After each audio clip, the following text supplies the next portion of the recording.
Buenas, me llamo Raquel Irigoyen Fajardo y esto es Coyuntura de AlertaNet. Vamos a comentar cómo se presenta este nuevo gobierno y el nuevo Congreso bicameral con relación a los derechos de los pueblos indígenas y afroperuanos y a su agenda política y legislativa. Para decir titulares, podríamos mencionar, considerando el discurso presidencial, el nuevo gabinete, el nuevo Congreso y los primeros gestos de este gobierno, podemos señalar lo siguiente: hay un silencio de políticas públicas sobre pueblos indígenas y afroperuanos en el mensaje presidencial y en las políticas iniciales. Hay un gabinete mediocre, con puertas giratorias de un par de ministros que sí conocen su sector y que caminan hacia lo que podríamos llamar captura regulatoria en minería y economía, sin paridad de género y centralista. Hay una primacía del sector minero, un debilitamiento de los derechos indígenas, ambientales y sociales. Hay un enfoque asistencialista en general de las políticas públicas y un enfoque militarista de la seguridad interna, lo cual es preocupante de cara a los conflictos sociales que pueden crecer. Y hay un debilitamiento también, lamentablemente, de la institucionalidad de los derechos de pueblos indígenas y afroperuanos en el nuevo Congreso bicameral. Bien, vamos a entrar a un detalle de esto.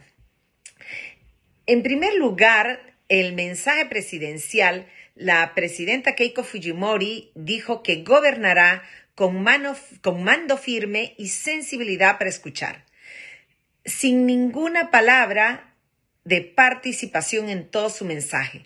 Da la impresión de que estuviéramos en la era absolutista, donde el rey tiene mano firme y tiene sensibilidad para escuchar a sus súbditos.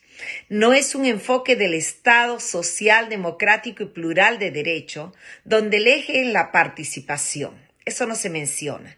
Y en el caso de los pueblos indígenas y afroperuanos, también eso es algo esencial. El convenio 169 de la OIT sobre pueblos indígenas y tribales, ratificado por el Estado peruano desde el 2 de febrero del 94 y en pleno vigor, tiene como eje central justamente la participación, consulta y consentimiento de los pueblos. Y eso no ha aparecido ni en el mensaje presidencial, ni en sus primeros actos de gobierno, ni en su plan de gobierno. ¿Qué tenemos de este mensaje y también del gabinete? Un segundo elemento, vemos que va a buscar la continuidad de la política macroeconómica, ¿no? La estabilidad económica y fiscal, y ha anunciado también que quiere el crecimiento. ¿Qué es lo que vemos aquí? ¿Qué es lo que se ha pronunciado? Ha dicho que va a promover el crecimiento, la inversión, pero también ha dicho que esto va a estar acompañado de desregulación para que libere al inversionista de las trabas o cargas burocráticas. ¿En qué campos? Lo ha anunciado con estos globos de ensayos que está haciendo para el pedido de facultades legislativas, que este incremento de la inversión vendrá acompañado con facilidades de desregulación en el campo ambiental, laboral, tributario. Y esto se condice obviamente con el nombramiento de los ministros de Economía y Minería, que son los campos en los que hemos encontrado un tercer elemento, que es el paso de puertas giratorias a la captura regulatoria del Estado por las corporaciones mineras. ¿Por qué lo decimos? El nuevo ministro de Economía, Elmer Cubas, y el ministro de Energía y Minas, Guillermo Shino Guamani, son tal vez los dos ministros que sí conocen su sector. ¿Por qué? Porque han participado en corporaciones mineras, en corporaciones de inversión, y Elmer Cubas en asesoras, donde han asesorado justamente a corporaciones. Y ahora ellos han venido pasando de corporaciones mineras a entes regulatorios del Estado, como Sinermin, el Banco Central de Reserva, etc. Y ahora ya no solamente son puertas giratorias, ahora entran a la captura regulatoria. O sea, ahora dentro del Estado van a poder regular en función de qué, de los intereses de estas corporaciones, a las que han servido a lo largo de su vida como se ve en la hoja de vida que ellos mismos han consignado dentro de la hoja de transparencia de los ministerios. Ahora, uno se preguntará, ¿acaso no es bueno promover la inversión? Claro que sí, y es función del gobierno.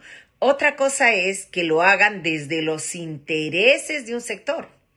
El punto sería que lo hagan, como manda el artículo 1 de la Constitución, que lo hagan desde los intereses y la defensa de los derechos de todos, de todas las personas. Pero aquí, obviamente, ellos tienen una trayectoria desde el sector corporativo, desde los intereses de las empresas, que son las que obviamente están rigiendo en estos primeros mensajes que ellos están dando, que van a desregular lo ambiental, van a desregular otras trabas para favorecer a la inversión a las corporaciones, sobre todo mineras. Y aquí es donde vemos un debilitamiento del sector ambiental y de los derechos indígenas. De hecho, por ejemplo, el propio ministro, los sectores que podrían contrarrestar, ¿no?, a este tema, a estas desregulaciones, serían el ministro de Ambiente y el ministro de Cultura, que es el encargado de los pueblos indígenas. Sin embargo, estos dos ministros desconocen absolutamente su sector. Por el contrario, vemos que en el conjunto de los ministros, la mayoría de ellos o un gran número de ellos viene del sector minero. Inclusive el ministro de Salud es un empresario metalúrgico, el ministro de Defensa también tiene una trayectoria como empresario minero. Entonces vamos a ver que el gabinete, si tiene que debatir entre derechos de pueblos indígenas, la consulta previa, la regulación ambiental, obviamente se van a inclinar para el lado de la desregulación que ya anunció además en su mensaje presidencial Keiko Fujimori. Entonces, esta es la orientación hacia las que caminan y ya este sector ha venido justamente anunciando que la consulta previa, los derechos indígenas son una forma de traba a la inversión.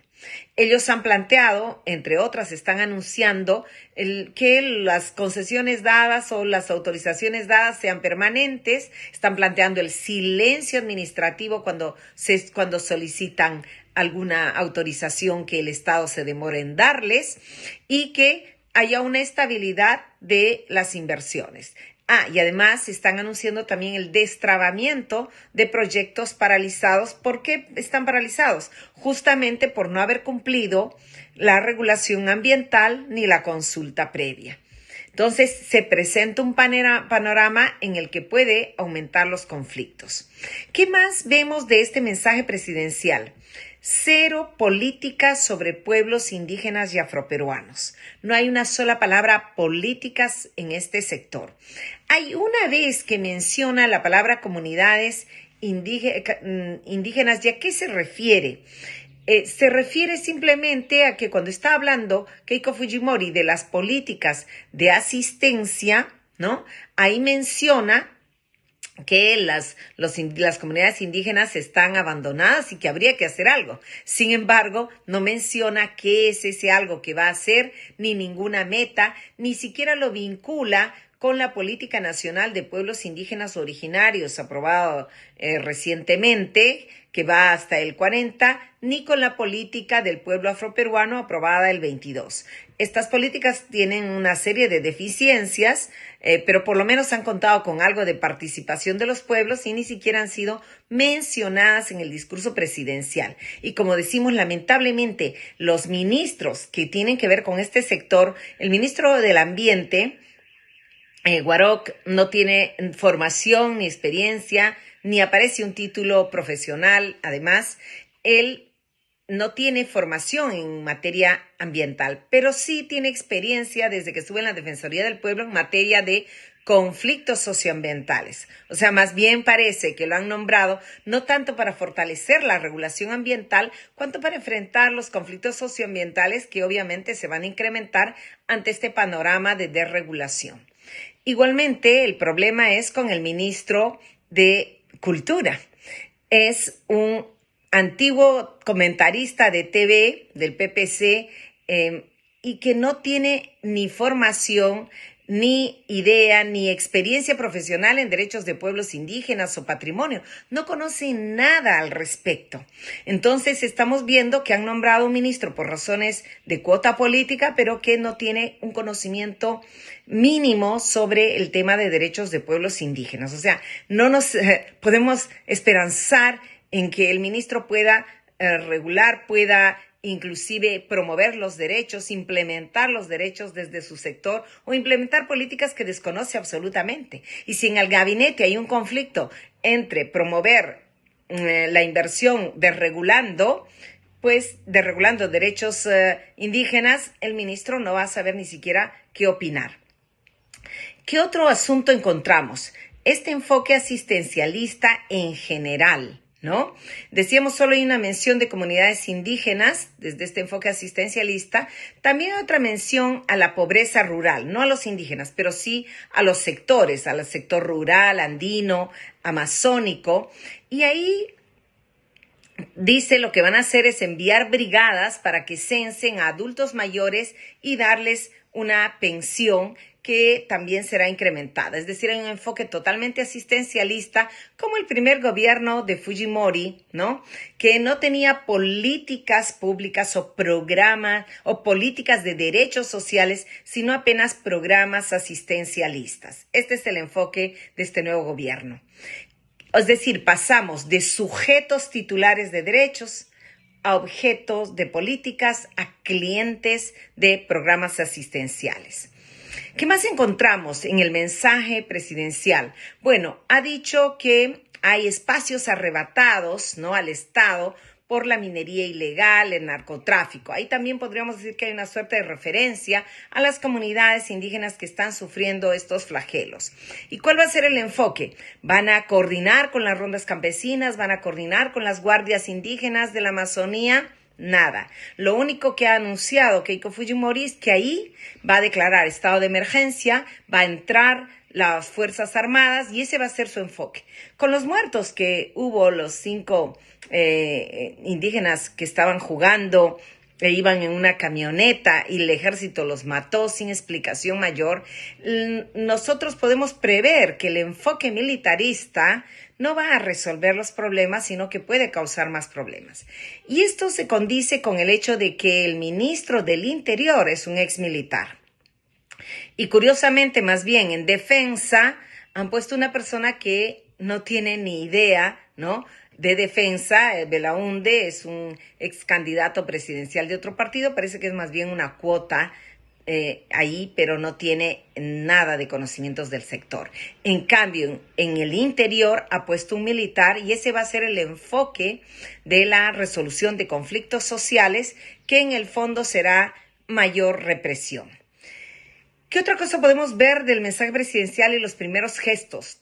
Bueno, lamentablemente Keiko ha anunciado que se unirá, que quiere que el Estado peruano se una al escudo de las Américas, alineándose a la política de Trump.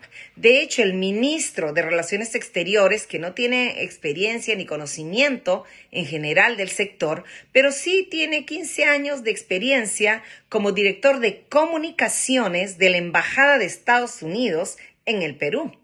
Es decir, es alguien que ha construido su carrera profesional aprendiendo a dar discursos que favorecen la imagen de Estados Unidos y cómo vendernos esa imagen. Lamentamos pues que este sea el alineamiento que está teniendo el Perú y que esto va en la misma línea de lo que ha pasado hace unos meses, cuando desde el Congreso Rospigliosi, a nombre del Fujimorismo, prácticamente ordenó la compra de los aviones a Estados Unidos, sin importar lo que en su momento dijo el presidente. E igualmente hace unos meses también, ya desde el año pasado, el Estado suscribió acuerdos con Israel para el manejo de la ciberseguridad. Y justamente una de las justificaciones que dan para que el Perú entre en el escudo de las Américas es para poder entrenar a los militares y gozar de las tecnologías de la ciberseguridad. O sea, toda la información crítica del Estado peruano se está poniendo en manos de Estados Unidos y de Israel, y que ya conocemos ahí el papel de Mossad en esta materia, ¿no? Entonces, y han dicho que esto también va a servir para el control de narcotráfico, terrorismo, revueltas, etcétera. Entonces, quiere decir que todo el tema de la ciberseguridad, la información crítica, va a estar en manos de esta línea y probablemente eso van a utilizarlo también para la represión, la persecución de cualquiera que se oponga a este gobierno. Esto es muy preocupante. ¿Qué podemos decir del nuevo gabinete? En síntesis, si nosotros vemos solamente la hoja profesional de los ministros que han sido nombrados, así como sus carreras, a qué se han dedicado, podemos decir que prácticamente más de la mitad de los ministros, 10 de 19, tienen nula o escasa experiencia específica en el sector en el que han sido nombrados. Keiko había anunciado que iba a convocar a los mejores y todos estos años, ¿no? Cada vez que había convocatoria, elecciones, ella decía que tenía el mejor equipo técnico, profesional, y siempre criticó, digamos, a las izquierdas, etcétera, que no tenían equipo técnico. Sin embargo, este gabinete muestra una mediocridad profesional. De los 19 ministros, uno no tiene título en SUNEDO, la mitad ni siquiera, solamente tienen o son bachilleres o apenas son licenciados, ¿no? Bueno, hay 9 que tienen maestrías y apenas 2 tienen doctorado y ni siquiera de universidades que están en el ranking académico más alto del país. O sea, con los propios criterios que decía Keiko, que iba a convocar a los mejores, la verdad es que no. Más bien es como decíamos, es un gabinete bastante mediocre que no responde al perfil del sector en el que está cada uno de los ministros.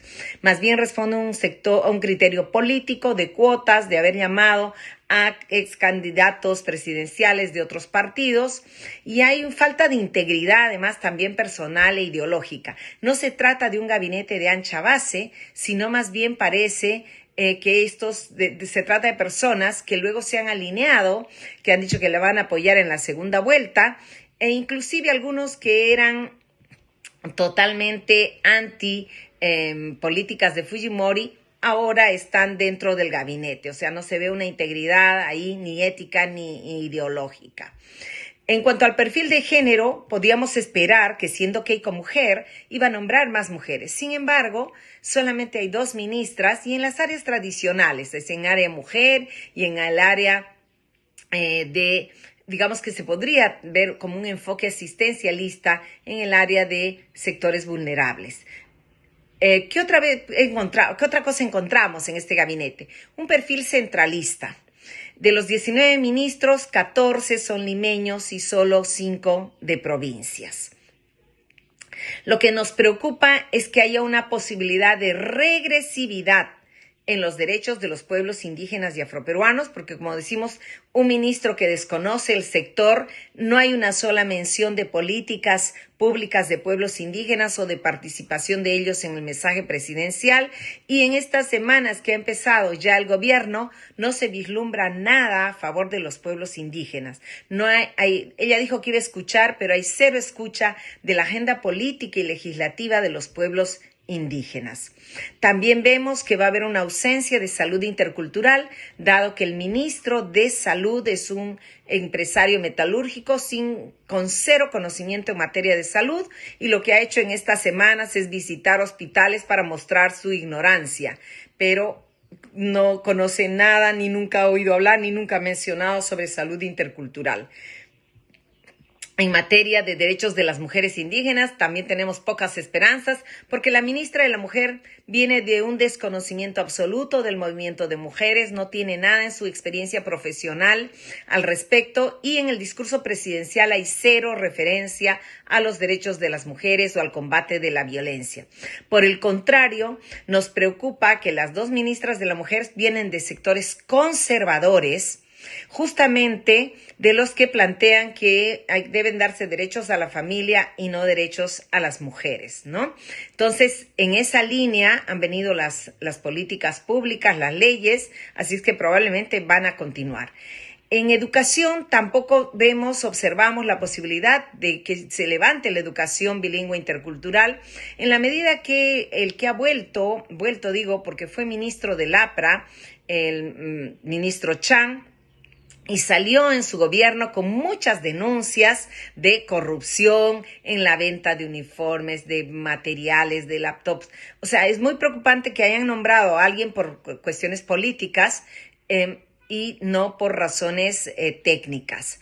Es más, durante el gobierno en el que estuvo el ministro Chan, se eliminó inclusive un instituto pedagógico en Loreto que estaba destinado a alumnos indígenas que se iban a formar como profesores bilingües, porque simplemente el ministro Chan dijo que se necesitaba nota 14 para entrar a los institutos pedagógicos.